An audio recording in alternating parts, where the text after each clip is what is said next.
अस्सलाम वालेकुम। Programme special report में आपको खुशामदीद कहेंगे। मैं हूं अरीबा सुल्तान और आज हम प्रोग्राम में जिन स्टोरीज़ पर बात करेंगे उस पर ये स्टोरीज़ शामिल है। सबसे पहले बजट पर बात करेंगे और दूसरे हाफ में हम बात करने जा रहे हैं जहांगीर तरीन की जानिब से पार्टी का अनाउंस कर दिया कि उन्होंने नई पार्टी तश्कील दे दी है, जिसका आज बाज़ाब्ता तौर पर ऐलान भी कर दिया गया है। तो सियासी सूरत हाल के हवाले से भी बात करेंगे और पहले हाफ में जो हम बात करने जा रहे हैं वो बजट के हवाले से है, क्योंकि 9 जून को ये बजट भी पेश होने जा रहा है, जिसमें मिली जुली आरा हमारे सामने आ रही। कोई कह रहा है कि ये बजट ऐसा होगा जिसमें कहीं ना कहीं आवाम के लिए रिलीफ ज़रूर मौजूद होगा, जबकि कहा यह जा रहा है कि ये जो बजट है ये काफ़ी सख्त बजट होगा और इस बजट में ग़रीब के लिए, आवाम के लिए कुछ भी रिलीफ नहीं होगा।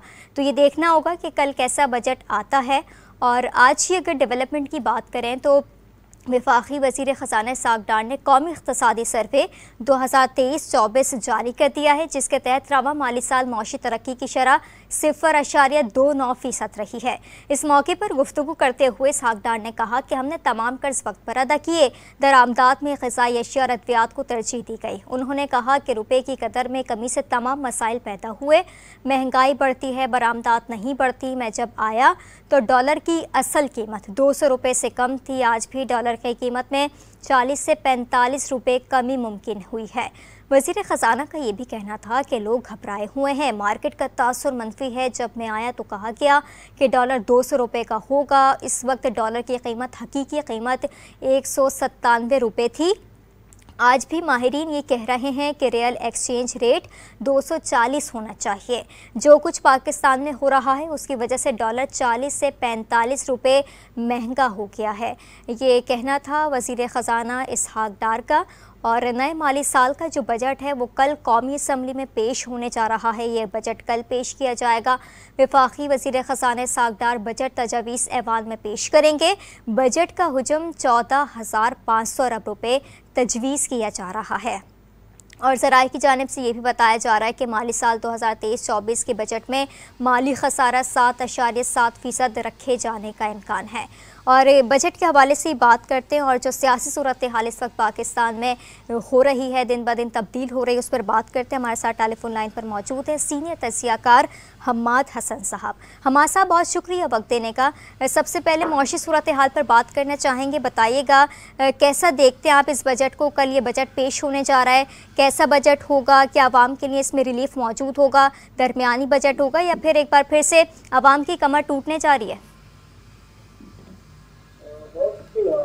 देखिए, बजट पर तो टेक्निकल और तकनीकी लोग बात करेंगे। मैं तो सियासी हवाले से उसका तज्जिया करूंगा कि इस वक्त तो जो सियासत है पाकिस्तान में, जो सियासी फिजा है, उसके तमाम तर ताने बाने इसी बजट, इसी इकनॉमिक सूरत हाल, इसी मईशत, इसी से जुड़े हुए हैं। अगर किसी की मकबूलियत गिर रही है तो उसके वजूहात भी मुआशी, और अगर किसी की मकबूलियत उठ गई है तो उसके वजूहात भी मुआशी है। तो इस हवाले से अगर इसी तनाजुर में हम देखें तो मईशत को जो अगले 1-2 दिनों में पेश की जा रही है, उससे तमाम सियासी जमातों की बका और फना भी वाबस्ता है। और बैनुल-अक़वामी सतह पर भी मंजरनामे में बहुत बड़ी तब्दीलियां आ रही है। चीन, रूस मिलकर एशिया के दूसरे ममालिक इंडिया, सऊदी अरब, ईरान, अफगानिस्तान और पाकिस्तान को लेकर एक बड़े प्रोजेक्ट की तरफ चल पड़े हैं। अमरीकी मफादात भी यहाँ खतरे में हैं। तो जो नए मंजरनामे में पाकिस्तान एक अहम आ रहा है, तो उसके बड़े दुर्लभ नताइज यकीनन हमारी मईशत पर पड़ेंगे और इसहाक़ डार साहब को और मौजूदा हुकूमत को उससे फायदा उठाना चाहिए। ठीक है हमाद साहब, आप क्या देखते हैं, क्योंकि तरक्याती बजट की भी बात हो रही है और अगर आगे इलेक्शन हो जाए, क्योंकि इम्कानात तो हैं और वक्त भी है जब असेंबली डिसॉल्व हो जाएंगी, अगर ये इलेक्शन बजट होता है तो फिर आप कैसे देखते हैं इस बजट को? कि आवाम के लिए फिर कुछ होगा? क्योंकि हुकूमत ज़ाहिर है इसमें बहुत कुछ आवाम के लिए रखना चाहेगी ताकि इलेक्शन में उनको वोट मिल सके। देखिए, इलेक्शन का मंजरनामा इलेक्शन का मंजरनामा इसी बजट से वाज़ेह हो जाएगा कि इलेक्शन के लिए रकम रखते भी है या नहीं रखते। रखते हैं तो कितना रखते हैं, उससे आने वाले इलेक्शन का मंजरनामा वाज़ेह हो जाएगा। दूसरी बात यह है कि अवामी सतह पर लोग इलेक्शन, इंतखाब, सियासत उनकी फोकस या उनकी तवज्जो इतनी नहीं है जितना उनका अपने मुआशी सूरत हाल के हवाले से, मुल्क की मुआशी सूरत हाल के हवाले से है। तो बजट का इस वक्त तो जो जबकि लोग मुआशी तौर पर इंतहाई अपने इस्तेहकाम का शिकार है, मुल्क मुआशी तौर पर बहुत हद तक डूब चुका है, तो इस वक्त ज्यादातर फोकस बजट पर है। लेकिन चूंकि इलेक्शन जमहूरी अमल का एक हिस्सा है और उसकी तरफ कहीं ना कहीं तो सियासी जमातों ने जाना है, हो सकता है वो डिले हो जाए। मेरा अपना नुक्ता नजर तो ये है कि 2023 में नामुमकिन होता दिखाई दे रहा है, लेकिन अगर 2023 में हो या 2024 में हो, लेकिन इलेक्शन की तरफ तो एक दिन जाना है। और जब इलेक्शन में सियासी जमातें उतरेंगी तो उनके पास कोई बयानिया नहीं होगा, उनके पास सिर्फ अपना मुआशी प्रोग्राम होगा कि मुआशी प्रोग्राम को उन्होंने किस हद तक मुस्तहकम किया और लोगों को कितना रिलीफ दिया, इसी पर उनकी सियासी बका का दारोमदार होगा। ठीक है, तो आप इस बारे में क्या कहेंगे? जिस तरह IMF के हम बात करते हैं कि IMF मुआहिदा नहीं कर पा रहा है इस हुकूमत को, आए हुए 1 साल से ज़ायद का अरसा गुजर चुका है। ये सारे के सारे कहते थे कि हम बहुत काम करना जानते हैं। जब इसाक डार भी आए थे तो उनके भी बहुत बड़े बड़े दावे थे कि वो डॉलर को डरा कर रख देंगे, तो फिर हमने देखा कि वो खुद डॉलर से डर गए और वो IMF को भी आंखें दिखाते थे। लेकिन अब IMF मुआहिदा नहीं कर रहा, स्टाफ लेवल का मुआहिदा हो नहीं पा रहा इनसे। अब ये मुआहिदे के बगैर इस बजट में जा रहे हैं, तो ये बजट कैसा है? और फिर आगे आने वाला जो वक्त है, ये बजट के बाद कुछ सूरत हाल बेहतर होती दिखाई दे रही है माशी तौर पे?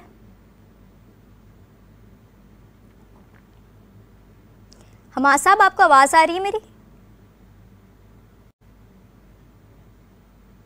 हमाद साहब, बजट के ठीक है, हमारा राब्ता मुनक़ता हो गया, दोबारा से करने की कोशिश करेंगे। और बात हो रही थी बजट के हवाले से ही, और कहना उनका यही था कि इस बजट से जो मंजरनामा है सियासत का वो बहुत तौर पर वाज़ेह हो जाएगा, क्योंकि देखना होगा कि इस बजट में हुकूमत जो है वो इलेक्शन के लिए रखती है कोटा या नहीं रखती, और अगर रखती है तो कितना रखती है। उनका यही कहना था कि 2023 में इंतखाबात होते हुए उन्हें तो नहीं दिखाई दे रहे, अगर हो जाते तो अच्छी बात है, क्योंकि जमहूरी अमल है और इंतखाबात होना ही किसी भी सूरत हाल को, जिस तरह हम देख रहे हैं कि मौशी सूरत हाल हो या फिर सियासी सूरत हाल हो, तो ही ये पाकिस्तान, ये मुल्क इस्तेहकाम की जानिब जाएगा और आगे बढ़ेगा। वरना सूरत हाल इसी तरह बदलती रहेगी, जोड़ तोड़ की सियासत जारी रहेगी। आज भी हम देख रहे हैं कि जिस तरह जहांगीर तरीन की जानिब से भी पार्टी का अनाउंस कर दिया गया है। अब इनकी पार्टी का मुस्तकबिल क्या होगा, इसके हवाले से भी हम बात करेंगे। लेकिन सबसे इम्पॉर्टेंट जो दिन है वो कल का दिन है, और कल बजट पेश होने जा रहा है। सबकी नज़रें, चाहे वो गरीब हो, अमीर हो, मुल्क के तमाम स्टेक होल्डर्स की नज़रें सिर्फ़ और सिर्फ इस वक्त बजट पर लगी हुई हैं। कल कौमी असम्बली में इजलास होने जा रहा है बजट का, और 4 बजे ये बजट पेश किया जाएगा।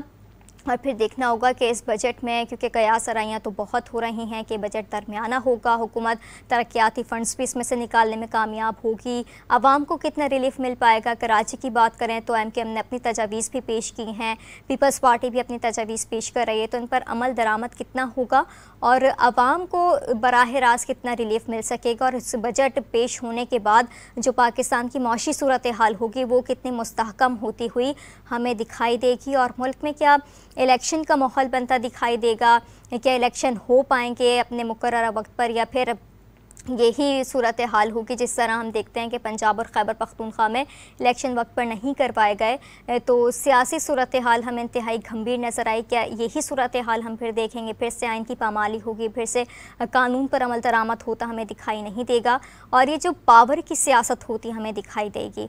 तो ये जो मंजरनामा है ये सिर्फ एक आध दिन में ही वाज़ेह हो जाएगा कि होने क्या जा रहा है, ये बजट कैसा होता है। उसके बाद फिर हुकूमत किस मूड में बैठी है कि इलेक्शन करवाने हैं, नहीं कर पाने, और अगर हुकूमत इलेक्शन में जाती है तो उनका अपना वोट बैंक क्या होगा।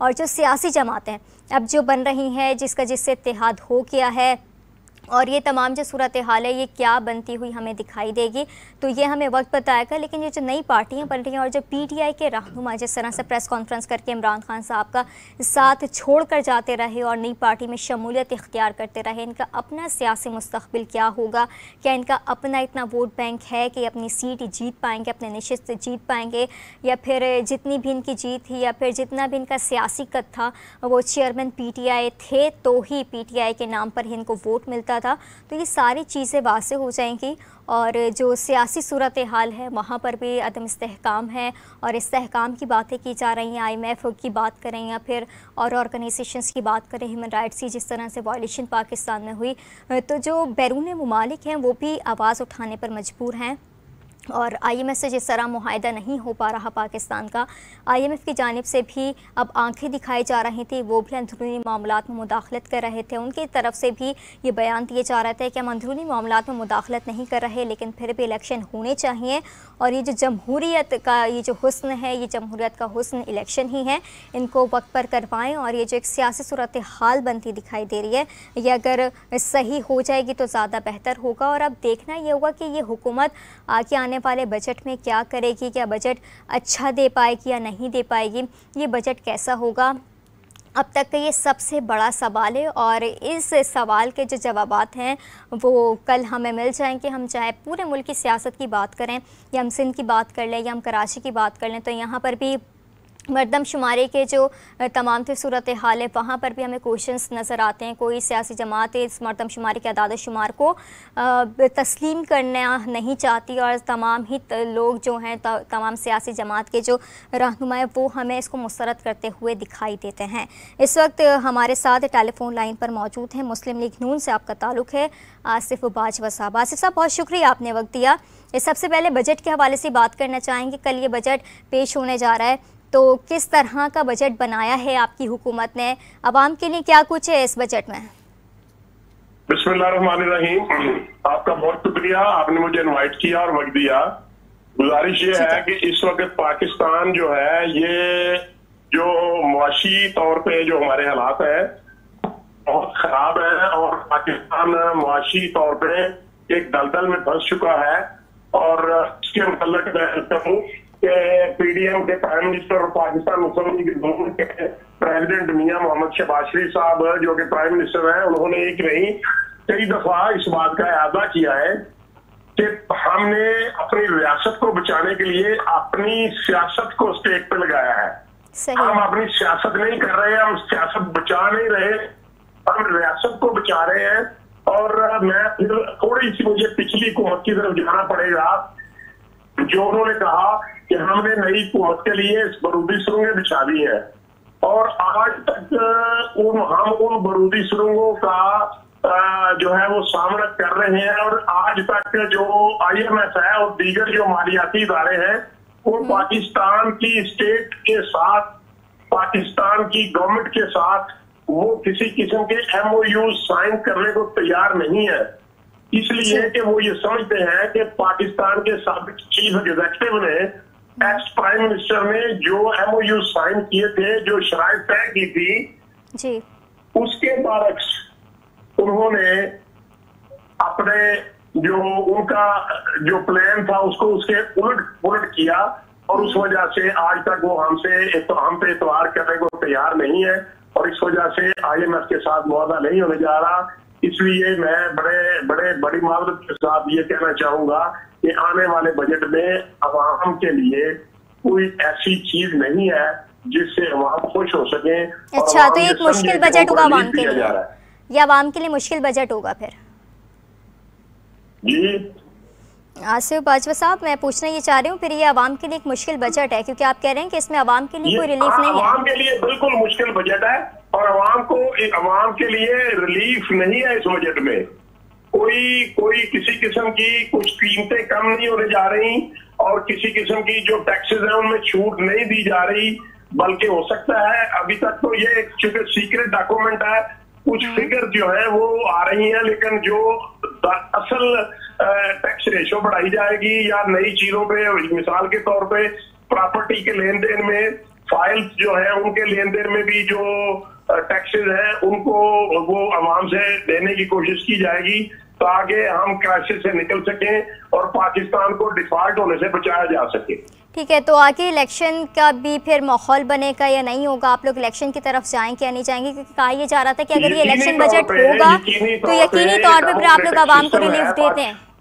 हम यकीनी तौर पे इलेक्शन की तरफ जा रहे हैं और इंशाल्लाह जब टेन्योर पूरा होगा और उसके विद इन 60 डेज जो जो जो टाइम पीरियड दिया गया है कॉन्स्टिट्यूशन के आर्टिकल्स में, उसके मुताबिक हम इंशाल्लाह ये इलेक्शन करवाएंगे। आपको नहीं लगता इतना मुश्किल बजट आप आवाम को देंगे? आवाम पहले ही महंगाई में पिसी हुई है, एक बार फिर से आवाम की कमर टूट जाएगी इस बजट के बाद, और फिर आप जब इलेक्शन में जाएंगे तो आवाम आपको वोट देगी। आपको नहीं लगता कि थोड़ा मुश्किल हो जाएगा आपकी जमात के लिए? ये बिल्कुल, मैंने पहले भी अर्ज किया कि हमने अपनी रियासत को नहीं बचाया, रियासत को बचाया है, सियासत को नहीं बचाया। और जब हम अवाम में जाएंगे, अवाम के पास जाएंगे, इलेक्शन में जाएंगे, तो अवाम को बताएंगे कि जो सर, तो आप लोग हुकूमत में करने भी तो यही आए थे ना। अवाम महंगाई में दबी हुई थी, पिसी हुई थी। जब हम गुज़िश्ता हुकूमत की बात करते हैं तो महंगाई तो उस वक्त भी बहुत थी। आप लोग तो महंगाई से निकालने के लिए आए थे अवाम को कि हम सस्ता करके देंगे। पेट्रोल की बात करें, हर चीज़। आप तो महंगाई के खिलाफ आप लोगों ने लॉन्ग मार्च किए थे। पीपल्स पार्टी की बात करें और जमातों की बात करें तो महंगाई तो फिर आप भी कंट्रोल नहीं कर पाए।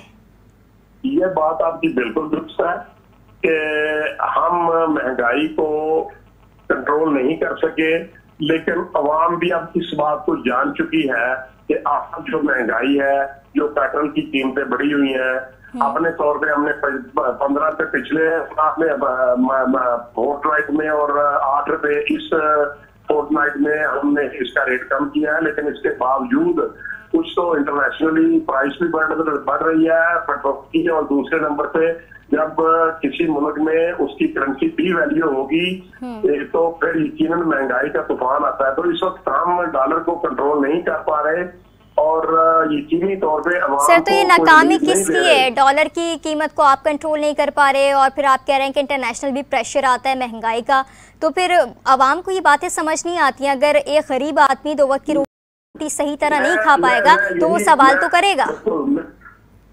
मैं यही कहना हूँ कि जब हम इलेक्शन कैंपेन में जाएंगे, हमारी अपोजिट पार्टीज भी जाएगी इलेक्शन में, तो हम इलेक्शन में अपनी आवाम को, अपने वोटर्स को, अपने सपोर्टर्स को ये बता सकेंगे कि ये जो महंगाई का तूफान है, जो पेट्रोल की कीमत बढ़ी है, या जो डॉलर जो है इंक्रीज हुआ है और पाक करेंसी जो है इसको डिवैल्यू किया गया है, इसकी वजह ये गवर्नमेंट नहीं है, पीडीएफ की गवर्नमेंट नहीं है। इसका सारा जो मलबा है वो उनकी वजह से आवाम के ऊपर डाला गया है, जो साबित गवर्नमेंट थी। और उन्होंने जो एमओयू साइन किए IMF के साथ, उनको रिवर्स किया और उनका जो ट्रस्ट था वो शेक किया, और आज उसी ट्रस्ट शेक होने की वजह से जितना एक्सपीरियंस आपकी जमात के पास था और आप लोगों को भी तो सूरत हाल का अंदाजा था, जब आप लोग कह रहे थे, जब आप लोगों की तरफ से दावे किए जा रहे थे कि हम हुकूमत में आएंगे तो फिर हम आवाम को रिलीफ देंगे, तो फिर देना चाहिए था। अब ये एक्सक्यूजेस आवाम को तो नहीं समझ आते, क्योंकि ये एक्सक्यूजेस तो पिछली हुकूमत भी देती थी।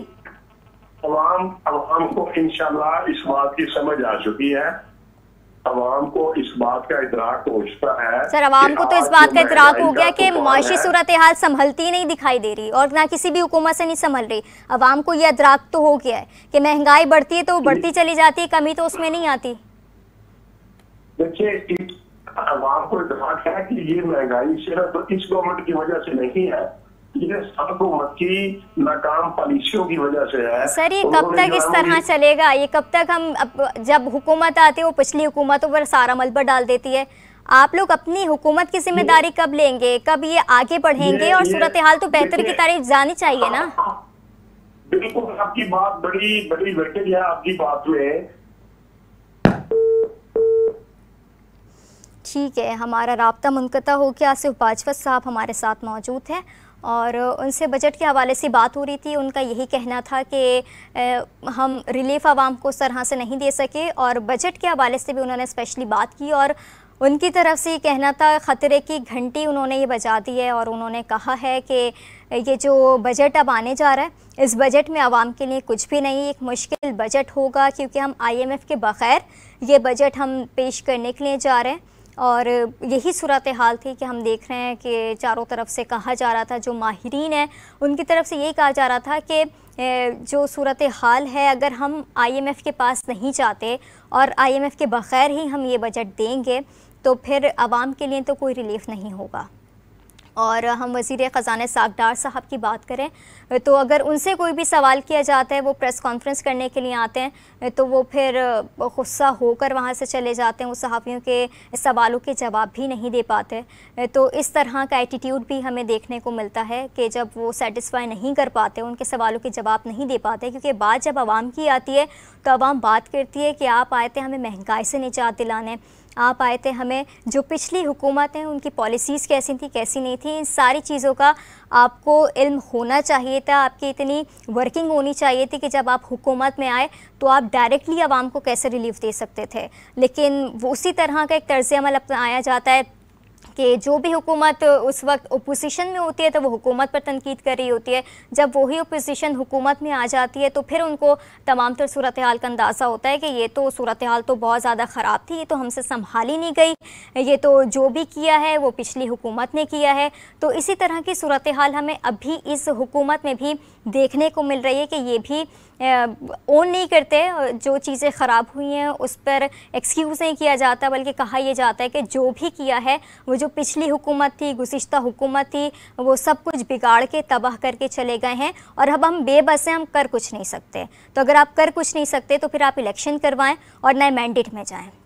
इसी पर बात करते हमारे साथ एक बार फिर से मौजूद हैं सीनियर तज़कियाकार हम्माद हसन साहब। हम्माद साहब, हम बात कर रहे थे बजट के हवाले से, आपने कहा कि बजट में वाज़ेह हो जाएगा, इलेक्शन की सूरत हाल भी हमें पता चल जाएगी कि इलेक्शन होने जा रहे हैं या नहीं। इस वक्त उसके बाद हमने नून लीग के रहनुमा हमारे साथ मौजूद हैं, उनका ये कहना है कि ये जो बजट आ रहा है इसमें आवाम के लिए कोई रिलीफ नहीं है, क्योंकि IMF के बगैर हम जा रहे हैं इस बजट में तो मुश्किलात होंगी, लेकिन उन्होंने कहा कि वक्त पर इलेक्शन होंगे। तो आपको लगता है कि मुश्किल बजट देकर वक्त पर इलेक्शन में चले जाएंगे? देखिए, इनका हमेशा से ये नुक्ता नजर होता है कि अवाम थोड़ा बोझ बर्दाश्त कर ले, अवाम पर बोझ बढ़ेगा, अवाम पर बोझ पड़ेगा। लेकिन सवाल ये है कि बड़े इकदाम क्यों नहीं किए जा रहे हैं? क्या इस मुल्क की एक दौलत का एक बड़ा हिस्सा नहीं लूटा गया? क्या जो मौजूदा, चलो हम मौजूदा मंजरनामे पे बात कर लेते हैं तो 60 अरब की करप्शन नहीं है? क्या दूसरे बड़े बड़े करप्शन नहीं है? फराह गोगी नहीं है, शहजाद अकबर नहीं है, मलिक रियाज नहीं है, दूसरे मामला नहीं है? भाई आप ये कौन सा तरीका है कि आप हर मामला अवाम पर डालते जाए? आप दूसरे बड़े और पहले तो लूटी हुई दौलत का हिसाब किताब कर ले, पहले करप्शन का हिसाब किताब कर ले। यहाँ तो एक रीत चल पड़ी है कि बस अवाम थोड़ा सा बोझ बर्दाश्त कर ले। ठीक है, अवाम बेचारे और क्या करेंगे, वो बोझ बर्दाश्त करने के लिए पैदा हुए। लेकिन एक सवाल बहुत अहम है कि अगर इस बजट में अवाम को रिलीफ नहीं दिया गया तो ये जो सुलगता हुआ मंजरनामा है ये मजीद सौदाओं की तरफ जाएगा और सियासी सूरत बहुत बरहम हो जाएगी, क्योंकि अवाम की पेट पर जितना बोझ लादना था उससे कई गुना ज्यादा लाद चुका है। सही। और महंगाई में मुसलसल इजाफा हो रहा है और बजट के बाद यकीनन फिर महंगाई में भी इजाफा होगा। ठीक है, आगे बढ़ते हैं। अगर हम सियासी सूरत हाल की बात करें तो आज जहांगीर तरीन ने अपनी नई पार्टी का ऐलान कर दिया और जहांगीर तरीन की क़यादत में ये बनने वाली पार्टी, इसका नाम उन्होंने अनाउंस किया, इस्तेहकाम पाकिस्तान पार्टी का नाम उन्होंने रखा है। तो आपको क्या लगता है इस पार्टी का एक तो मुस्तक़बिल क्या है और वोटर सपोर्टर, आपको नहीं लगता कि आज का बहुत बाशऊर है? इन्होंने क्या किया है पाकिस्तानी आवाम के लिए? इन्होंने पार्टी अनाउंस कर दी है कि इलेक्शन होंगे, ये पार्टी में खड़े होंगे, आवाम जाके इनको वोट कास्ट कर देगी।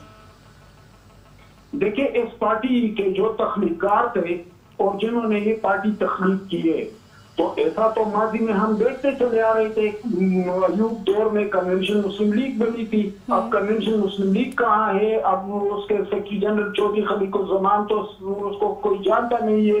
फिर जो लीग बनी थी हामिद नासर छत्ता और जो लीग को कोई जानता नहीं है। फिर काफ लीग बनी, फिर पाक सरजमीन पार्टी बनी और अब पाकिस्तान इस्तेहकाम पार्टी बनी। ये एस्टेब्लिशमेंट इस तरह की जमातें मारूफी जरूरतों के तहत रहते हैं और फिर उनका वही अंजाम होता है। लेकिन जो जमातें फर्ज करे मुस्लिम लीग नून की मिसाल हम ले ठीक है, वो एस्टेब्लिशमेंट उस पार्टी के मुकाबले में बेनजीर भुट्टो को काबू करने के लिए उसको तख्लीक किया गया। लेकिन फिर बाद में नवाज शरीफ ने परफॉर्मेंस भी दिखाई, उसने पार्लिमानी जमहूरियत के लिए भी काम किया, उसने एटमी धमाके भी किए, उसने मोटरवेज और सी ब्रेक के जाल भी फैला दिए। तो वो अपनी कारकर्दगी की बुनियाद पर जिंदा रहा और उनकी जमात भी जिंदा रही। लेकिन अगर एस्टेब्लिशमेंट अब देखें, पीटीआई भी एस्टेब्लिशमेंट की जमात थी, अब उसी जमात की जो कारकर्दगी रही वो हम सबके सामने है, उसके लीडर की जो कारकर्दगी रही वो हम सबके सामने है और वो फना की जानिब गामजन है। चलो पाकिस्तान इस्तेहकाम पार्टी ये बना रही है, बना भी ले, लेकिन वो इस पर डिपेंड करेगा कि मुस्तकबिल में ये पार्टी और इसकी लीडरशिप क्या किरदार उनका होगा और वो मुल्क की इस्तेहकाम, बेहतर मईशत और बका के लिए क्या किरदार अदा करेंगे। अगर उन्होंने किरदार अदा किया तो ठीक है, एस्टेब्लिशमेंट की जमात हो लेकिन सर्वाइव करेगी, लेकिन अगर न कर सके तो फिर उनका वही अंजाम होगा जो काफ लीग, जुनेजू लीग और कन्वेंशन मुस्लिम लीग का हुआ था। ठीक है, और इस तमाम मंजरनामे में नून लीग को आपको क्या लगता है कि कितने चैलेंजेस का सामना करना पड़ेगा? क्योंकि पंजाब से सफाया होता तो दिखाई देता है, पहले पीटीआई वहां पर आ गई और पीटीआई का वोट बैंक वहां पर बहुत बड़ा, अब पीपल्स पार्टी भी वहां पर, आसिफ जरदारी साहब भी वहां पर मौजूद हैं, फिर काफ लीग भी है, अब ये इस्तेहकाम पाकिस्तान ये पार्टी भी नहीं आ गई है। तो आपको क्या लगता है कि नून लीग यहाँ पर आपको कहाँ नज़र आ रही है? कितने चैलेंजेस होंगे वापस पंजाब की ऑनरशिप लेने के लिए इनको? देखिए, जो पुरानी सियासी जमातें हैं, कभी कभी तो एस्टेब्लिशमेंट उनके साथ वही गेम खेलती है जो 1990 में बेनजीर भुट्टो को सिर्फ 45 सीटों से आगे नहीं बढ़ने दिया गया था। हालांकि पीपल्स पार्टी एक मजबूत कौमी जमात थी, लेकिन सबको मालूम था कि बेनजीर भुट्टो को पीछे धकेलना है और नवाज शरीफ को इक़्तिदार में लाना है। फिर नवाज शरीफ के दौर में परवेज इलाही भी चीफ मिनिस्टर पंजाब बने थे। फिर 2018 में जो आरटीएस इलेक्शन इमरान खान के लिए कराया गया, तो अगर एस्टेब्लिशमेंट के करतूत रहे तो ठीक है, वो तो जो पंजाब की सबसे बड़ी जमात है उसको पीछे धकेलने के लिए किरदार होगा। लेकिन अगर एस्टेब्लिशमेंट इस सिलसिले में साइड लाइन पर खड़ी हो और वो अपना रोल को इससे अलग रखे इलेक्शन से, तो फिर देखें वो पुरानी सियासी जमात है, उसके अंदर बड़े मजबूत इलेक्टेबल्स मौजूद हैं, उस जमात के रूट्स भी हैं, उनकी कारकर्दगी भी है, तो उनको पीछे धकेलना फिर मुश्किल हो जाएगा। सही है, और पीटीआई की भी थोड़ी बात कर लेते हैं। आपको क्या लगता है, शाह महमूद कुरैशी की रिहाई हुई, फिर वो गए भी चेयरमैन पीटीआई के पास, उनसे मुलाकात भी हुई, लेकिन कुछ खासे हमें नताइज आते दिखाई नहीं दिए, और फिर उसके बाद हमने देखा कि जहांगीर तरीन एक बार फिर से बहुत ज़्यादा एक्टिव हो गए, फिर आज उनकी तरफ से प्रेस कॉन्फ्रेंस हो गई, पार्टी का नाम उन्होंने अनाउंस कर दिया। तो इस तमाम सूरत हाल में ये कहाँ पर खड़े हैं, शाह महमूद कुरैशी कहाँ पर खड़े हैं और पीटीआई कहाँ खड़ी है इस वक्त? देखिए, ये तो कुरैशी और तरीन का आपस के इख्तिलाफात भी हैं, वो एक अरसे से चले आ रहे थे। जब दोनों पीटीआई में थे तो उस वक्त भी यही सूरत हाल थी। ये तो जनूबी पंजाब के अंदर के वो जाती इख्तिलाफात हैं उन लोगों के, सियासी और जाती। लेकिन इस वक्त एस्टेब्लिशमेंट दो हवालों से काम कर रही है। एक तो कुरैशी को रहा किया, उसको इमरान खान के पास भेजा कि भाई आप सियासत से मुकम्मल तौर पर अलग हो जाए, और ये धमकी और ये तक पहले की सियासी कुव्वतों को मिलती रही है। ये नवाज शरीफ को बहैसियत वज़ीर आज़म भी मिली थी, जब महमूद ने उनके सिर पर पिस्तौल रख दिया था और कहा था कि रिजाइन दे दे, लेकिन नवाज शरीफ डट गए थे। अब इमरान खान के पास शाह महमूद को भेजा गया कि आप सियासत से किनारा कश हो जाए और साइड पर हो जाए।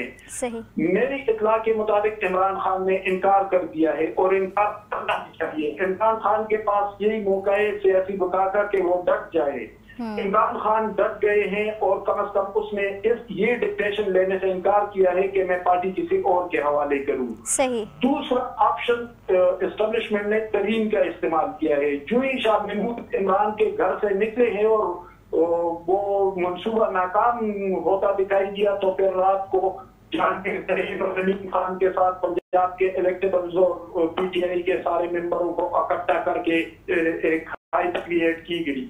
देखिए, इस तरह की सूरत से कोई फायदा कम से कम जमहूरियत और पार्लिमानी बालादस्ती को नहीं होगा। अलबत्ता एस्टेब्लिशमेंट अपने फवाइद की तलाश में है। सही। तो आपको नहीं लगता कि खबरें कुछ ऐसी भी आ रही थी कि इमरान खान पर अगर मजीद प्रेशर डाला गया, इनका मजीद घेराव किया गया, घेरा तंग किया गया इनके खिलाफ, तो ये मुल्क से बाहर भी जा सकते हैं। तो इस तरह की कोई इत्तलात हैं आपके पास, या इमरान खान वैसे तो बज़ाहिर मना करते दिखाई देते हैं कि कुछ भी हो जाए वो पाकिस्तान से बाहर तो नहीं जाएंगे? देखिए, जो इमरान खान के साथ हो रहा है वो कोई खिलाफ मामूल बात नहीं है। ये हमारी बदकिस्मती एस्टेब्लिशमेंट की ताकत और इक़्तिदार पर उनकी गिरफ्त ये तो होता चला आ रहा है। ये तो फिरोज खान नून के साथ भी हुआ था, नाज़िमुद्दीन के साथ भी हुआ, ये तो भुट्टो साहब के साथ भी हुआ, बेनज़ीर भुट्टो और नवाज शरीफ के साथ भी हुआ। लेकिन कम अज कम भुट्टो, बेनज़ीर और नवाज शरीफ ने अपने सियासी पत्ते बहुत इस्तिकामत, बहुत हौसले और सियासी सोच के साथ खेले। वो कि भुट्टो साहब को फांसी हुई, वो मंदिर से हट गए, लेकिन उनकी पार्टी और उनकी सियासत जिंदा रही। उसके बाद कई मरतबा पीपल्स पार्टी मरकज में इक़्तिदार में आई और आज भी सिंध में इक़्तिदार में है। नवाज शरीफ ने भी यही किया। नवाज शरीफ अटक किले में गए, जलावतन हुए, खानदान पर आजमाइशें आई, लेकिन नवाज शरीफ ने इस्तिकामत और सियासी सोच का मुजाहिरा किया। आज भी वो सियासी तौर पर जिंदा है, आज भी मरकज में उनकी हुकूमत है। लेकिन इमरान खान के अंदर स्टेबिलिटी और सियासी सोच नहीं है। वो सुबह एक बात करते हैं, शाम को दूसरी बात करते हैं। अपने उन कारकुनों को फोन करने से गुरेजा हैं जिन्होंने 9 मई उनके हुक्म पर और उनके इशारे पर किया। तो अगर इमरान खान की यही सोच होगी तो एस्टेब्लिशमेंट उनकी जमात को खत्म नहीं कर सकती है, और न पहले वो कभी खत्म कर सके थे। उसकी बड़ी साधे हैं। लेकिन अगर इमरान खान की ये गैर बसीरत वाली और बगैर अकल के यही सोच होगी, गैर सियासी सोच होगी, तो वो अपनी जमात को अपने हाथों से खत्म करेंगे। ठीक है, और परवेज इलाही के हवाले से भी बात करना चाहेंगे, क्योंकि अब तक तो यही उनसे अंडरस्टैंडिंग हम ले सकते हैं कि वो कहते हैं कि मैं PTI के साथ था, हूँ और रहूँगा। तो उनकी तरफ से तो अब ये नहीं लगता कि कोई प्रेस कॉन्फ्रेंस सामने आएगी, लेकिन कल को क्या हो जाए, क्योंकि सियासत मुमकिनात का नाम है, कुछ भी हो सकता है। और जिस तरह से सियासी मंजरनामा तब्दील हो रहा है दिन ब दिन, तो उस हवाले से कुछ भी कहना मुझे ऐसा लगता है कबल इस वक्त होगा। तो आप क्या समझते हैं कि परवेज इलाही इस वक्त कहाँ पर खड़े हैं? क्योंकि वो टकराव की सियासत पर तो यकीन नहीं रखते। वो बारहा अपने स्टेटमेंट में कहते हैं वो पाक आर्मी के ख़िलाफ़ बात नहीं सुन सकते। और अगर हम अदर हैंड इमरान खान को देखें, PTI चेयरमैन को देखें, तो हमें लगता है कि वो टकराव की सियासत ही आगे कंटिन्यू रखना चाहते हैं। तो आपको लगता है कि परवेज इलाही और आगे तक साथ दे पाएंगे PTI इमरान खान का चेयरमैन? देखिए, परवेज इलाही की केमिस्ट्री और उसकी सियासी हियत ये नहीं है कि वो एस्टेब्लिशमेंट के साथ टकराव करके अपनी सियासी तौर पर खुद को जिंदा रख सकेंगे। उनकी सियासत ये नहीं है। वो हमेशा एस्टेब्लिशमेंट के साथ रहेंगे, लेकिन उन्हें कुछ और मसाइल करना है क्योंकि सुजात के साथ उनके इख्तिलाफात होते हैं। मेरी इत्तला के मुताबिक उनके बेटे मूनस इलाही के पास तमाम वो जो करप्शन के जरिए लूटी गई दौलत थी, तो वो तमाम तर कागजात मूनस इलाही के पास है और वो पाकिस्तान से बाहर स्पेन में है। तो बाप बेटे के दरमियान भी यही मसाइल चल रहे हैं। उनके मसाइल मुआशी हैं, उस दौलत के हैं, वो सियासी नहीं है। वो उसी तलाश में है कि उन्हें कहां पर एक ऐसा कॉर्नर, एक सेफ कॉर्नर मिल जाए जहां वो अपनी दौलत को बचा सके और सियासी तौर पर जिंदा रह सके। वो इमरान खान के साथ मुखलिस नहीं है। वो नवाज शरीफ से भी बात गए थे। वो सियासी तौर पर उनका एटीट्यूड हमेशा से यही रहा है। उसपे हम ये मतलब है, उसपे कोई ये ट्रस्ट नहीं कर सकता कि वो सियासी तौर पर मुखलिस है। सियासी तौर पर तो इमरान खान के करीब तरीन साथी उससे बात गए। परवेज इलाही 1 महीना पहले PTI में आए थे। जिस मुस्लिम लीग के साथ वो 16 साल तक रहे थे, जिस मुस्लिम लीग के साथ उसके घरेलू ताल्लुकात थे, जिस मुशर्रफ के वो इतने करीब रहे, वो उनसे बात गए थे, तो उसने इमरान खान के साथ कहा रहना है। उसके मसाइल अपनी दौलत और अपने पैसे के हवाले से है, वो सियासी नहीं है। ठीक है, तो वक्त आने पर इनकी वफादारी भी तब्दील हो सकती है। वो किसी भी वक्त यहाँ से जा सकते हैं। मैंने तो पहले आपसे कहा कि जो ही उन्हें मौका मिलेगा कि उनकी हो गई है, उनके घरेलू मसाइल हल हो गए हैं, वो इमरान खान को उसी तरह छोड़ जाएगा। ठीक है, लास्ट क्वेश्चन करना चाहूँगी, अगर ये इंतखाबात वक्त पर होते हैं और सियासी सूरत हाल इसी तरह रहती है, इमरान खान को माइनस करने की बातें होती हैं और ये सूरत हाल हमें दिखाई भी दे रही है। तो आपको लगता है माइनस इमरान खान के बगैर अगर पीटीआई जाती भी इलेक्शन में तो वोटर वोट देगा माइनस इमरान खान के अलावा किसी और को, चाहे वो शाह महमूद कुरैशी हो, परवेज़ इलाही का नाम भी आ रहा है, फिर असद कैसर भी इनके साथ खड़े हैं। तो आपको लगता है कि ये वोटर इमरान खान के अलावा भी पीटीआई पर किसी और को फोकियत दे सकता है, और टर्नआउट कैसा रहेगा फिर ओवरऑल? देखिए, इमरान खान को जहां तक वो मेरी राय है तो इमरान खान को मुकम्मल तौर पर खत्म नहीं किया जाएगा, क्योंकि हम देख रहे हैं कि खैबर पख्तूनख्वा में अभी तक पीटीआई का एक भी लीडर गिरफ्तार नहीं हुआ। गिरफ्तारियां तमाम की तमाम पंजाब में हुई है। इससे एक मंजर वाज़े है कि मरकज और पंजाब हिरगिज़ इमरान खान को नहीं दिए जाएंगे। पीपल्स पार्टी के पास दिन चला जाएगा, मरकज और पंजाब में मुस्लिम लीग नून और कुछ मखलूत हुकूमत बनाई जाएंगी, लेकिन पीटीआई को एक प्रेशर ग्रुप के तौर पर सामने रखा जाएगा कि पीके में अगर वो अपोजिशन में भी बैठेंगे तो भारी भारी मैंडेट के साथ बैठेंगे। उनके पास कम से कम इस पोजीशन में वो होंगे कि कल अगर जरूरत पड़े तो अदम एतमाद के लिए पीटीआई को इस्तेमाल किया जाए। इसीलिए परवेज खटक को अलग रखा गया है और फिर परवेज खटक अपने ग्रुप को अब तक बचा रहे हैं। शायद वो पीटीआई को मुस्तकबिल में केपीके में एक अच्छी पोजीशन पे रखेंगे।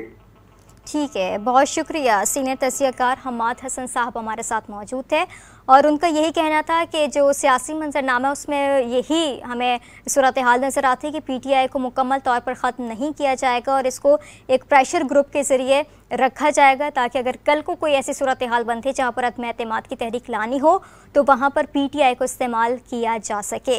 और ये आज की डेवलपमेंट थी कि जहांगीर तरीन ने अपनी पार्टी का ऐलान किया है और जहांगीर तरीन की क़यादत में बनने वाली नई पार्टी का जो नाम है वो इस्तेहकाम पाकिस्तान रखा गया है।